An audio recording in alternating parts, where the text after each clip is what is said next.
வணக்கம். இது தி வேதவியாசா ஆர்கைவ்ஸ். இங்கே பயம், மர்மம் மட்டுமல்ல, காலமளிக்க முடியாத காதலும் உண்டு.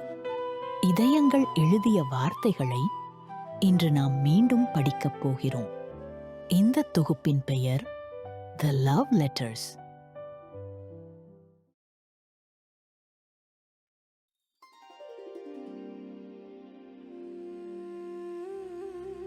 விக்ரமோர்வசியம், மண்ணின் மன்னனும் விண்ணின் பேரழகியும். இந்த உலகம் 2 பாதிகளாக பிரிக்கப்பட்டிருக்கிறது. ஒன்று கால்கள் ஊன்றி நடக்கும் பூமி. இங்கே வாழ்க்கை நிலையற்றது, ஆனால் உணர்வுகள் ஆழமானவை. மற்றொன்று மேகங்களுக்கு மேலே இருக்கும் சொர்க்கம். அங்கே மரணம் இல்லை, முதுமை இல்லை, எல்லாம் நிரந்தரமான அழகு. இந்த 2 உலகங்களும் சந்திக்கும் ஒரு புள்ளியில்தான் இந்த காதல் தொடங்கியது. புரூரவன் பூலோகத்தின் சக்கரவர்த்தி, சந்திரகுலத்தின் தோன்றல். அவன் தேரை செலுத்தினால் மேகங்கள் வழிவிடும். அவன் வில்லின் சத்தம் கேட்டால் திசைகள் நடுங்கும். வீரத்தில் அவனுக்கு இணையாக யாரும் இல்லை. ஆனால் வீரத்தால் மட்டும் ஒரு மனிதனின் வாழ்க்கை முழுமையடைவதில்லை என்பதை அவன் அறிந்திருக்கவில்லை. அவனுக்குள் ஒரு வெற்றிடம் இருந்தது, ஒரு தனிமை இருந்தது. அந்த தனிமையை நிரப்பப் போவது ஒரு வாள் அல்ல, ஒரு பார்வை என்பதை அவன் அப்போது உணர்ந்திருக்கவில்லை. ஊர்வசி தேவலோகத்தின் ஆஸ்தான நடன மங்கை, அப்சரஸ். அவள் அழகை வர்ணிக்க வார்த்தைகள் போதாது. அவளை படைத்த பிரம்மனே அவள் அழகைக் கண்டு ஒரு கணம் திகைத்து போனான் என்று புராணங்கள் சொல்லும். அவள் கால்கள் தரையில் படாதவை, அவள் கண்கள் கவலையை அறியாதவை. ஆனால் விதி அவளை பூமிக்கு இழுத்து வந்தது. ஒரு நாள் காசின் என்ற அசுரன் ஊர்வசியை சிறைபிடித்துச் சென்றான். அவளின் அலறல் சத்தம் விண்ணுலகை எட்டியது. அந்த நேரத்தில் அங்கே வேட்டையாடச் சென்றிருந்த புரூரவன் அந்த சத்தத்தை கேட்டான். அவன் யோசிக்கவில்லை. அவன் தேர் அசுரனை நோக்கி பாய்ந்தது. வானத்திற்கும் பூமிக்கும் இடையில் நடந்த அந்த போரில் புரூரவனின் அம்பு அசுரனை வீழ்த்தியது. அவன் ஊர்வசியை மீட்டான். பயத்தில் நடுங்கிக் கொண்டிருந்த ஊர்வசி முதல் முறையாக புரூரவனை பார்த்தாள். அதுவரை அவள் பார்த்த தேவர்கள், ரிஷிகள், கந்தர்வர்கள், யாரிடமும் இல்லாத ஒரு தீவிரம் அந்த மனிதனின் கண்களில் இருந்தது. அவன் அவளை தன் தேரில் ஏற்றிக்கொண்டு சொர்க்கத்திற்கு பறந்தான். அந்த பயணம் மிக குறுகிய நேரமே இருந்தது. ஆனால் அந்த சில நிமிடங்களில் அவர்களின் வாழ்க்கை மாறிவிட்டது. தேர் மேகங்களை கிழித்துச் செல்லும்போது ஒரு பள்ளத்தில் தேர் குலுங்கியது. ஊர்வசி நிலை தடுமாறி புரூரவனின் தோளில் சாய்ந்தாள். அந்த தொடுதலில் சொர்க்கத்தின் அமிர்தம் தோற்றுப்போனது. அவள் உடல் சிலிர்த்தது. ஒரு மனிதனின் ஸ்பரிசம் இவ்வளவு வெப்பமாக, இவ்வளவு பாதுகாப்பாக இருக்குமா என்று அவள் இதயம் கேட்டது. புரூரவன் அவளை பார்த்தான். அவள் கண்கள் அவனிடம் நன்றியை மட்டும் சொல்லவில்லை, அவை அவனிடம் சரணடைந்திருந்தன.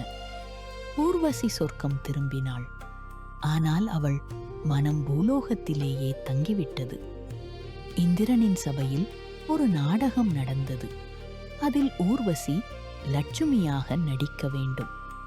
என் இதயம் புருஷோத்தமன் விஷ்ணுவிடம் உள்ளது என்று அவள் வசனம் பேச வேண்டும். ஆனால் அவள் சிந்தனை முழுவதும் புரூரவனிடமே இருந்தது. மேடையில் அனைவர் முன்னிலையிலும் அவள் வாய் தவறிச் சொன்னாள், என் இதயம் புரூரவனிடம் உள்ளது. சபை அதிர்ந்தது. பரத முனிவர் கோபமடைந்தார். தேவலோகத்தின் கடமையை மறந்து மண்ணுலக மனிதனை நினைத்த உனக்கு இங்கே இடமில்லை.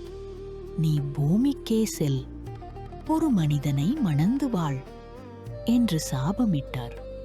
அது ஊர்வசிக்கு சாபம் அல்ல, வரமாகவே தோன்றியது. ஆனால் ஒரு நிபந்தனை இருந்தது.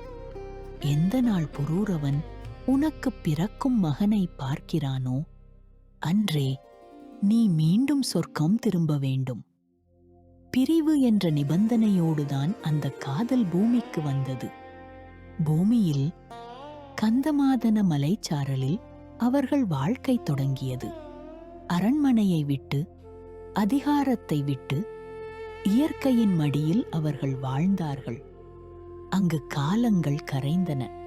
புரூரவன் ஊர்வசியின் அன்பில் தன்னை மறந்தான். அவள் அவனுக்காக தன் தேவதை அந்தஸ்தை மறந்தாள். ஆனால் காதல் என்பது ஒரு மெல்லிய நூல். ஒரு சிறிய சந்தேகம் கூட அதை அறுத்துவிடும். ஒரு நாள் ஊர்வசி ஒரு சிறிய ஊடலில் கோபித்துக் கொண்டு பெண்களுக்கு தடை செய்யப்பட்ட குமாரவனம் என்ற காட்டிற்குள் நுழைந்தாள். அந்த வனத்தின் விதிப்படி உள்ளே நுழைந்த பெண் ஒரு கொடியாக மாற வேண்டும்.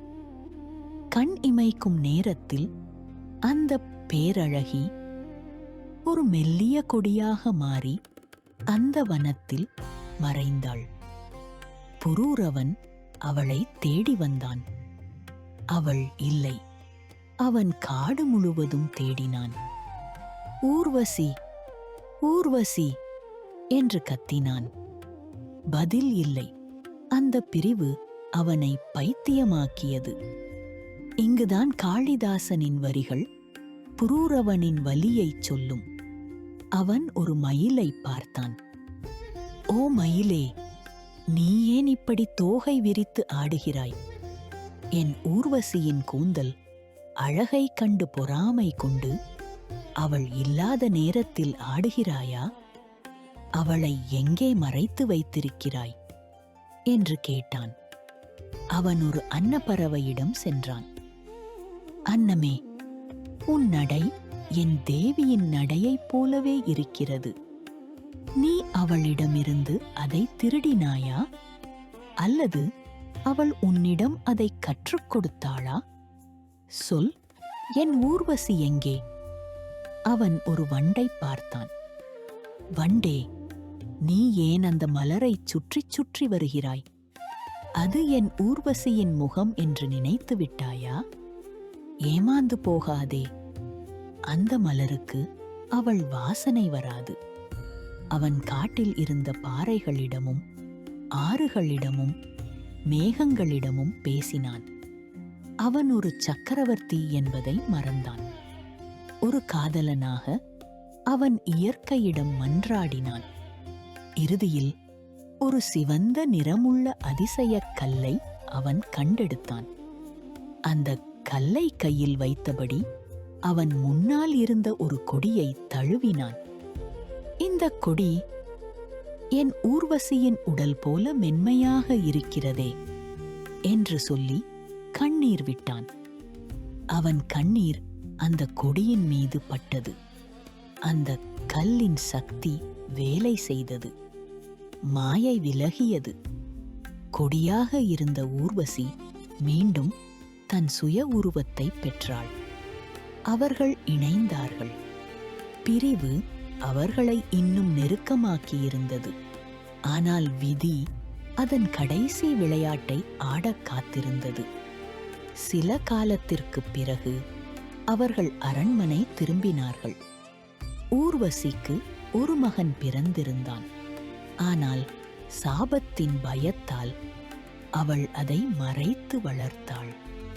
ஒரு நாள் ஒரு சந்தர்ப்பத்தில் அந்த சிறுவன் புரூரவனின் சபைக்கு அழைத்து வரப்பட்டான். புரூரவன் அந்த சிறுவனை பார்த்தான். இவன் யார்? இவன் கண்கள் ஏன் என்னைப் போலவே இருக்கின்றன என்று கேட்டான். உண்மை வெளிவந்தது. அவன் தன் மகனை பார்த்தான். தந்தை மகனை தழுவிய அந்த மகிழ்ச்சியான கணத்தில் ஊர்வசியின் இதயம் நின்றது. நிபந்தனை நினைவுக்கு வந்தது. மகனை பார்த்தால் மனைவி பிரிவாள். ஊர்வசி அழுதபடி உண்மையைச் சொன்னாள். நான் செல்ல வேண்டிய நேரம் வந்துவிட்டது மன்னா, இதுவே நமக்கு விதிக்கப்பட்டது என்றாள். புரூரவன் உறைந்து போனான். மகனை கொடுத்த விதி மனைவியை பறிக்கிறதே. இந்த சொர்க்கம் எனக்கு தேவையா? நீ இல்லாத சொர்க்கம் எனக்கு நரகம். நீ இருக்கும் பூமிதான் எனக்கு சொர்க்கம் என்று அவன் கதறினான். அவர்களின் உண்மையான அன்பை கண்டு தேவர்கள் இறங்கினார்கள். இந்திரன் மீண்டும் ஒரு செய்தியை அனுப்பினான். புரூரவனின் தர்மத்திற்காகவும் ஊர்வசியின் காதலுக்காகவும் அந்த சாபம் நீக்கப்படுகிறது. அவர்கள் இருவரும் வாழ்நாள் முழுவதும் பிரியாமல் வாழலாம். வானம் பணிந்தது, பூமி வென்றது. விதி எழுதிய பிரிவை காதல் மாற்றி எழுதியது. இது விக்ரமோர்வசியம். வெறும் காமத்தின் கதை அல்ல, ஒருவரை தேடி இயற்கையிடமே பிச்சை கேட்ட ஒரு பைத்தியக்கார காதலின் கதை. உண்மையான காதலுக்கு சொர்க்கமும் இறங்கி வரும் என்பதற்கு சாட்சி இந்த கதை.